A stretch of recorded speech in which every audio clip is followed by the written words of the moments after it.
First reading, a reading from the first book of Kings, chapter 11, verses 4 to 13. When Solomon grew old, his wife swayed his heart to other gods, and his heart was not wholly with Yahweh, his God, as his father David's had been. Solomon became a follower of Astarte, the goddess of the Sidonians, and of Milcom, the Ammonite abomination. He did what was displeasing to Yahweh, and was not a wholehearted follower of Yahweh. And his father David had been. Then it was that Solomon built a high place for Chamos, the abomination of Moab, and the mountain to the east of Jerusalem, and to Milcom, the abomination of the Ammonites.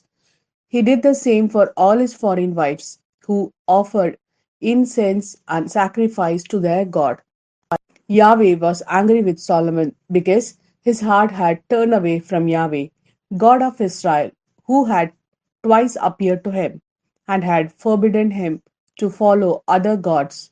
But he did not carry out Yahweh's order.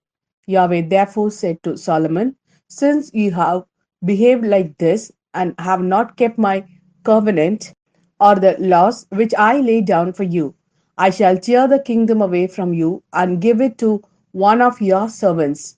For your father David's sake, however, I shall not do this during your lifetime, but shall tear it out of your son's hand.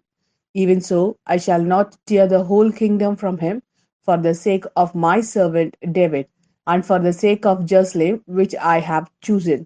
I shall leave your son one tribe. This is the word of Lord. Thanks be to God.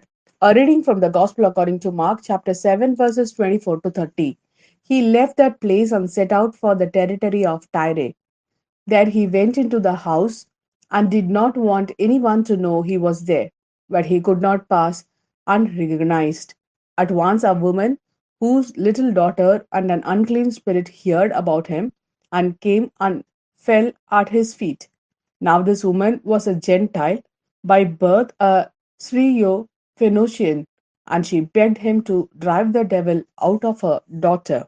And he said to her, "The children should be fed first, because it is not fair to take the children's food and throw it to little dog." But she spoke up. "Ha, yes, sir," she replied. "But little dogs under the table eat the scraps from the children." And he said to her, "For saying this, you may go home happily. The devil has gone out of your daughter." So she went off home and found the child lying on a bed and the evil gone.